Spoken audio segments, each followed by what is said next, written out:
अस्सलाम वालेकुम viewers, welcome back to my YouTube channel daily tips with अस्मा।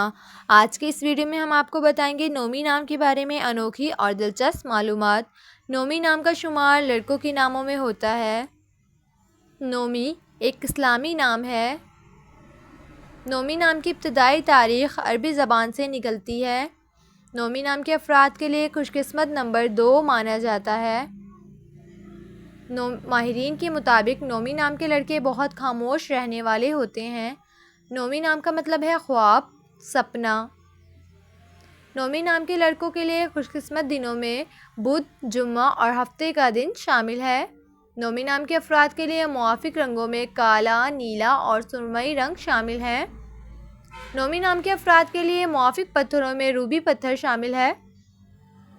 खुशकिस्मती वाली धातों में हिंसों के हिसाब से लोहा शामिल है। सो फ्रेंड्स, अगर आप अपने नाम का मतलब जानना चाहते हैं तो कमेंट बॉक्स में अपना नाम लिखें। इंशाल्लाह हम आपके नाम की वीडियो ज़रूर बनाएंगे। Thanks for watching. अल्लाह हाफिज़।